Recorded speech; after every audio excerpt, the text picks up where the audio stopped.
তিকুট পাহাড় জোনে একটা সময় প্রচুর ভিড় হয়। ওই পাহাড়ের ওইখানটা রোপওয়ে ছিল, রোপওয়ে অ্যাক্সিডেন্টের পর এখন রোপওয়ে বন্ধ।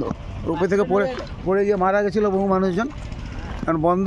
আর ডান দিকটাতে সিঁড়ি দিয়ে হেঁটে ওই উপরে মন্দির টন্দির আছে, যেতে হবে। ওই দিক দিয়ে ঘুরে আবার সেই জায়গাটায় যাওয়া যায়, কিন্তু আমাদের হাতে মাত্র 15 মিনিট সময়। 15 মিনিটে আমরা যতটা দরকার ততটাই যাবো, তার বেশি যাবো না। আমাদের হাতে সময় নেই একদম।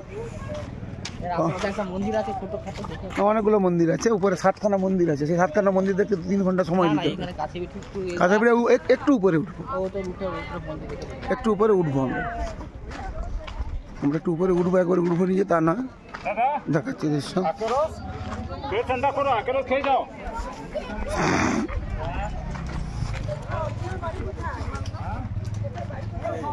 এই জায়গাটা একটা ছবি তুলিনি আমি, এইটারই ছবি তুলি।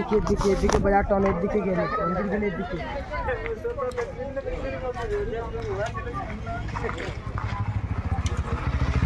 পাহাড়ের প্রথম মন্দিরটা আমরা যাবো ভাই, না নিচের দরকার নেই, আমরা পাহাড়ের উপরে প্রথমটা যাবো। ওই দিক দিয়ে তো যাওয়া যাবে না, এটা এইখান দিয়ে হাইটে দিয়ে যাবো। না তোমার লাগবে না, না না